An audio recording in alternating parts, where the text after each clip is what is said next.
Good morning, students. My name is Deepa Garg, SST teacher. Today I will teach you Chapter 7 India, Climate, Natural Vegetation and Wildlife. Students, आज हमारे सामने जो chapter 7 है वो हमारे geography part का last chapter है।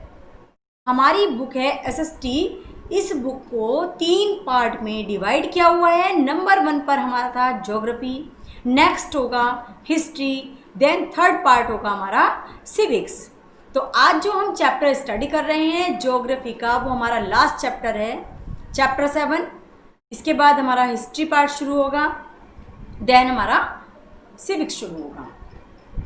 अभी तक जो हमने चैप्टर स्टडी किए हैं ज्योग्राफी के, नंबर 1 चैप्टर था हमारा earth and the solar system. Chapter 2 था हमारा the globe, latitude and longitude, mountains of the earth. Number 4 था हमारा maps and its components. Chapter 5 था हमारा major domains and landforms of the earth. Chapter 6 था हमारा India our country. Next chapter होता है हमारा आज chapter 7 India, climate, natural vegetation and wild life. तो भारत की क्लाइमेट कहते हैं जलवायु, भारत की जलवायु, वनस्पति एवं वन्य जीवन।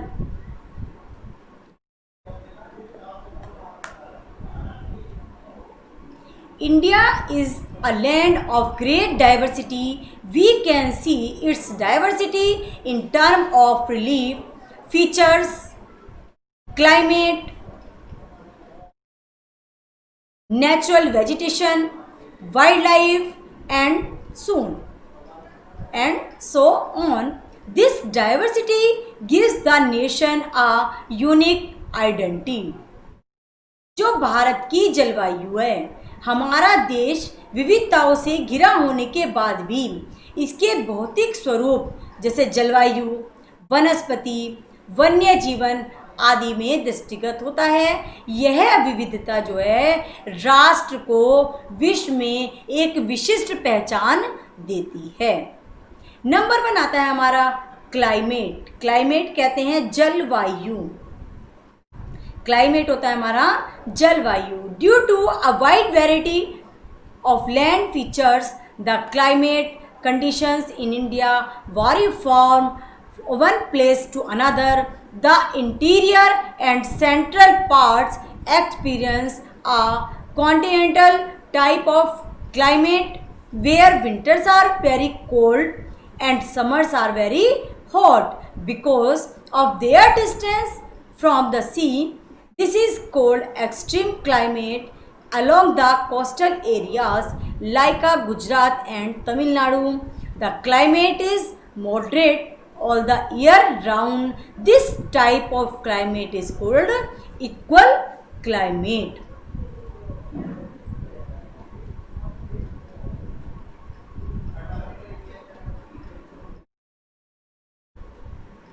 देखिए, क्लाइमेट होता है हमारा जलवायु। भू आकृतियों में व्यापक विविधता के कारण भारत की जलवायु एक स्थान से दूसरे स्थान पर अलग होती है। भारत के आंतरिक और मध्य भागों की जलवायु को हम कहते हैं कॉन्टिनेंटल यानी कि महाद्वीप, जहाँ समुद्र की दूरी के कारण सर्दियों में बहुत ज़्यादा ठंड और गर्मियों में बहुत ज़्यादा गर्मी होती है। इस जलवायु को उष्णकटिबंधीय जलवायु कहते हैं। तटवर्ती क्षेत्र जैसे गुजरात, तमिलनाडु की जलवायु वर्ष भर सम रहती है। यहाँ गर्मियों और सर्दियों के तापमान में बहुत कम अंतर होता है। इस प्रकार की जलवायु को हम कहते हैं इक्वल क्लाइमेट, समशीतोष्ण जलवायु। In this there is little variation in temperature in winter और summer. The southern part of India lies near the equator due to which it remains warm throughout the year.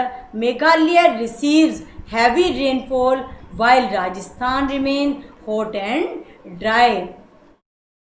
Bharat का जो दक्षिणी भाग है भूमध्य रेखा के पास स्थित है, जिस कारण यह वर्ष भर गर्म रहता है। मेघालय में जहां भारी वर्षा होती है, वहीं राजस्थान गर्म तथा शुष्क रहता है। जलवायु की इस विविधता के बाद भी भारत की जलवायु को हम उष्ण मानसूनी ट्रॉपिकल मानसून कहते हैं। The tropic of Cancer passes through the country almost midway, dividing the country into two halves. The southern half lies in the tropic zone, while the northern half lies in the temperate zone. तो कर्क रेखा देश के लगभग मध्य से होकर गुजरती है, जो देश को दो अर्ध भागों में बांट देती है। नंबर 1 उष्ण कटिबंध और नंबर 2 समशीतोष्ण कटिबंध। The monsoon winds which rise from the Arabian Sea and the Bay of Bengal give the monsoon type of climate to the whole of India. Rain in India is dependent on these monsoon winds. तो अरब सागर तथा बंगाल की खाड़ी से उठने वाली मानसूनी पवन संपूर्ण देश की जलवायु को मानसूनी बनाती हैं। भारत में वर्षा इन्हीं मानसूनी पवनों पर निर्भर करती है। नेक्स्ट इंपॉर्टेंट टॉपिक आता है हमारा फैक्टर्स अफेक्टिंग क्लाइमेट। जलवायु को प्रभावित करने वाले जो कारक होते हैं उसकी स्टडी करेंगे। The climate of the place is affected by 4 factors. 4 factor कौन कौन से हैं वो? Location, altitude, distance from the sea, direction of winds. ये हमारे 4 विविधता कारक हैं हमारे, यानी कि स्थिति, समुद्र तल की ऊंचाई, सागर की दूरी तथा पवन की दिशाएं। मरुस्थल में स्थित कोई समान उष्ण और शुष्क जो भी हमारे होते हैं, डायरेक्शन ऑफ विंड्स होती हैं हमारी, वो क्या होती हैं? जैसे जैसलमेर है हमारा, a place in a desert is hot and dry like Jaisalmer. जैसे जैसलमेर में समुद्र तल से अधिक ऊंचाई पर अधिक स्थित स्थान ठंडा रहता है।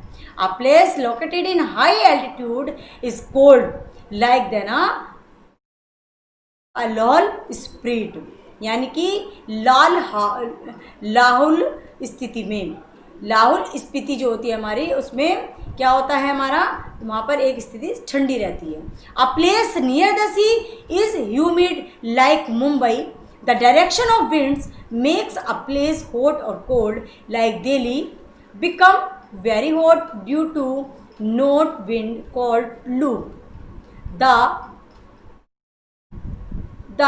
Monsoon is Meghalaya experience heavy rains due to the monsoon winds rising from the Bay of Bengal. समुद्र के निकट स्थित स्थान आर्द्र होता है, जैसे मुंबई। पवनों की दिशाएं किसी स्थान को ठंडा और गर्म कर देती हैं, जैसे गर्मियों में गर्म पवनें चलती हैं जिन्हें लू कहते हैं, जिनके चलने के कारण दिल्ली में गर्मी बढ़ जाती है। वहीं बंगाल की खाड़ी की ओर से चलने वाली मानसूनी पवनों के कारण मेघालय के मेसिनराम क्षेत्र में हैवी बारिश भी होती है। नेक्स्ट आता है हमारा साइकिल ऑफ सीजन्स, ऋतु चक्र।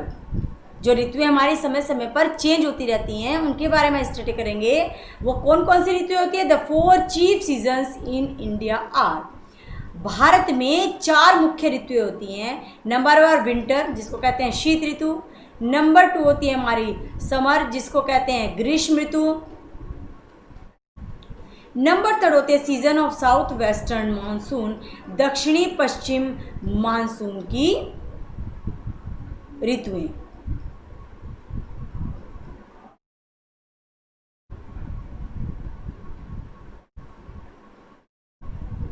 और नेक्स्ट नंबर 4 था सीजन ऑफ रिटर्निंग मानसून, यानी कि लौटते मानसून की ऋतुएं। और ये दक्षिण पश्चिम की, दक्षिण और पश्चिम।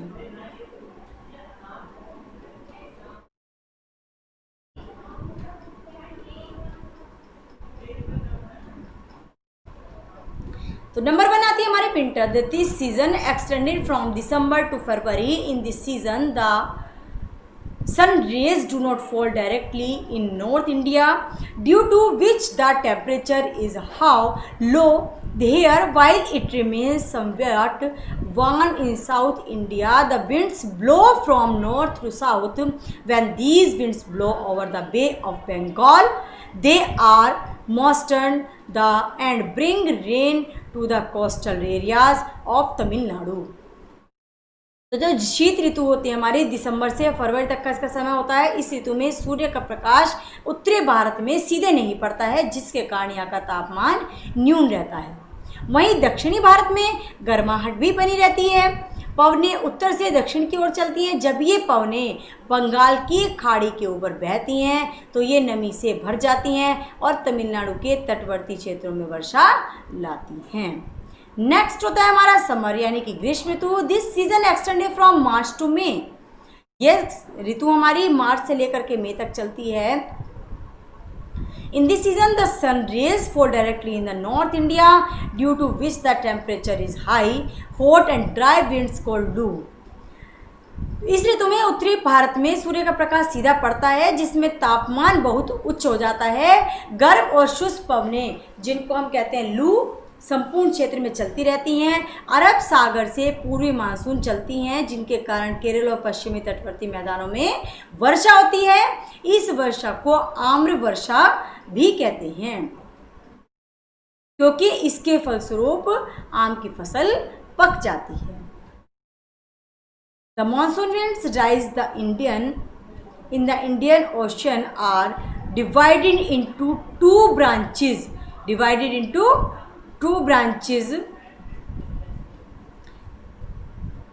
Number 1, the monsoon winds rising from the Arabian Sea will bring rain to the western coastal areas and move further to the north. Rain from which branch reduce from south to north. The monsoon winds rising from the Bay of Bengal strike the Bengal coast and move towards Meghalaya, where they are deflected towards the north due to high Himalayas. Rain from this branch reduced from east to north. तो मानसूनी जो पवनें होती हैं हिंद महासागर से उठकर दो शाखाओं में बढ़ जाती हैं। अरब सागर से उठने वाली पवन पश्चिमी तटवर्ती क्षेत्रों में वर्षा लाती हैं और उत्तर की ओर मुड़ जाती हैं। इस शाखा से होने वाली वर्षा दक्षिण के उत्तर तक कम होती है। बंगाल की खाड़ी से उठने वाली पवनें बंगाल के तट से टकराकर मेघालय की ओर मुड़ जाती हैं, जहां से वे उच्च हिमालय के कारण उत्तर की ओर मुड़ जाती हैं। इस शाखा से होने वाली वर्षा पूर्व से उत्तर की ओर घटती रहती है। नेक्स्ट होता है हमारा सीजन ऑफ रिटर्निंग मानसून यानी कि लौटते मानसून की ऋतु। अब कौन सी होती है? After the monsoon winds have exhausted themselves of water, they land to move from the mainland to the sea. This winds are less humid, the climate change from hot and dry cold season. This season is called the season of returning monsoon. South India experiences rainfall during this season as these winds pass from northwestern India towards the Bay of Bengal, which caused cyclone in Bengal and Odisha. जल से खाली होने के बाद मानसूनी पवनें मुख्य थल से सागर की ओर मुड़ जाती हैं। ये पवनें कम आर्द्र वाली होती हैं और जलवायु भी उष्ण तथा शुष्क ठंडी हो जाती है। इस ऋतु को लौटते मानसून की ऋतु कहते हैं। जब ये पवनें उत्तर पश्चिम से बंगाल की ओर जाती हैं तो इनके फलस्वरूप बंगाल और उड़ीसा में चक्रवात आते हैं, जिसे हम साइक्लोन कहते हैं। साइक्लोन क्या है? हमारे चक्रवात। नेक्स्ट होता है हमारा रेनफॉल यानी कि वर्षा। You have studied that the monsoon bring more than 3/4 of rains in India. We can divide India into 4 major zones depending on the distribution of rainfall. The area receiving more than 200 centimeter, the rainfall can be said to be the areas under heavy rainfall. These areas include Western Ghat, Western coastal areas, Assam, Arunachal Pradesh, Meghalaya, Sikkim, West Bengal, etc. आपने भारत में 2/3 वर्षा मानसूनी पावनों के बारे में सुना होगा। वर्षा के वितरण के आधार पर हम भारत को 4 प्रमुख क्षेत्रों में बांट सकते हैं। नंबर 1 होते हैं वे क्षेत्र जहां 200 सेंटीमीटर से अधिक वर्षा होती है। भारी वर्षा वाले क्षेत्र कहे जाते हैं। इन क्षेत्रों के अंतर्गत पश्चिमी घाट, पश्चिमी तटवर्ती क्षेत्र, आसाम, अरुणाचल प्रदेश, मेघालय, सिक्किम, पश्चिम बंगाल आदि आते हैं। स्टूडेंट्स, आज के इस पीरियड में हम अपने इस चैप्टर के टॉपिक को यहीं पर स्टॉप करते हैं। नेक्स्ट पीरियड में आगे का चैप्टर स्टडी करेंगे। आई थिंक सभी को चैप्टर रीड करना मस्ट है हमारे लिए। वीडियो को अच्छे से वॉच करना है। Stay home, stay healthy. Thank you everyone.